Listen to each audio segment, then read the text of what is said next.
The power of mathematics that makes the dream of living longer a reality. How long can we live? Just 100 years ago, living as long as people do today was difficult. In the early 1900s, the average life expectancy around the world was only about 31 years. Today, 100 years later, it has increased to about 73 years. In developed countries, the average life expectancy is over 80 years. As medicine advanced, researchers developed treatments for diseases that were once difficult to cure. Preventive medicine has also advanced, making it possible to predict the risk of disease before it develops. So how does mathematics help extend human life? To live a long and healthy life, avoiding disease is important. But even after a disease develops, effective medicine can save lives. That is why developing new drugs and vaccines is so important. However, creating a new medicine is much more complicated than it seems. First, researchers must identify the cause of the disease. Then, they must understand how that cause works inside the human body. So, is it possible to determine in advance exactly where a medicine will work inside the body? This is where mathematics comes in. We can represent the molecular structure of a drug with three-dimensional coordinates. We can also calculate the energy changes that occur when molecules interact. In this process, equations such as the Schrödinger equation and the Langevin equation are used. The Schrödinger equation describes the states of extremely small particles. It can also analyze how a drug molecule interacts with the substance that causes a disease. The Langevin equation describes how a particle moves as it collides with surrounding molecules in a fluid. It is like placing a small ball in water and watching it move around as it collides with water molecules. These mathematical calculations allow scientists to design molecular structures so that drugs work effectively at the intended target. Developing a new drug requires many experiments. Researchers must test its effectiveness and safety in animals. Will a drug that works in animals work the same way in humans? Will the same drug have the same effect on everyone who takes it? Mathematics also helps solve these kinds of problems. Scientists can use differential equations to build models of how drugs move and change inside the body. They can also run virtual experiments on a computer before conducting real ones. For example, people and laboratory animals have different lifestyles and biological rhythms. People are active during the day, so they are exposed to more light than nocturnal mice. Mathematical models can also compare how these differences affect the effectiveness of a drug. Then, could the day come when scientists reduce experiments on real animals and people and instead test new drugs first in a virtual environment on a computer? Rather than replacing real experiments, mathematics can serve as an important tool for predicting possible outcomes before experiments begin.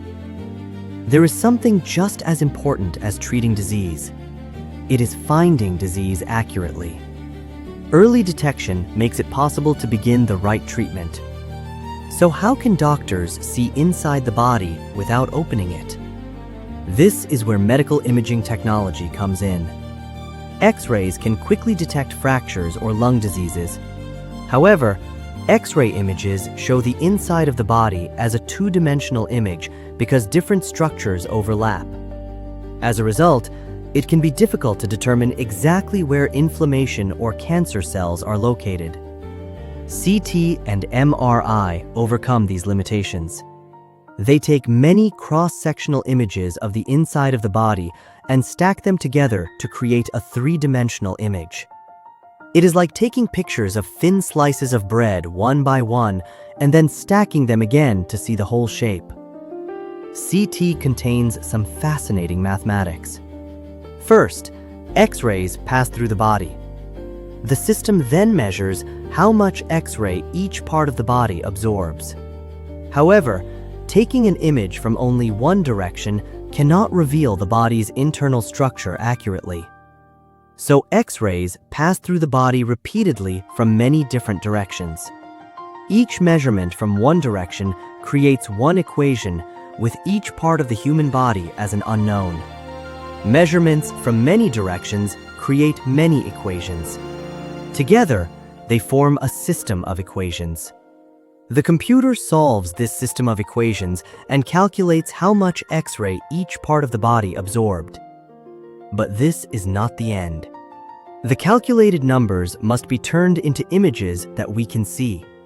In other words, the information expressed as numbers must be converted back into images. This process uses many mathematical methods, and the concepts of functions and inverse functions that we learn are also connected to this kind of mathematical thinking. We can detect diseases earlier and treat them with new medicines. Then, will humans one day be able to stay young forever? This is something we still cannot do. As we age, the cells in our body gradually grow old as well. As cells become damaged and lose their function, our body also slowly becomes weaker. If we could slow aging even a little, could we also extend our lifespan? The Gompertz function is used to study this phenomenon mathematically. The Gompertz function describes how the mortality rate increases with age. It can show on a graph how the mortality rate increases exponentially as people grow older. What would happen to the graph if we could slow the aging of cells? If we could slow the rate of aging, we could delay the point at which the mortality rate begins to rise rapidly.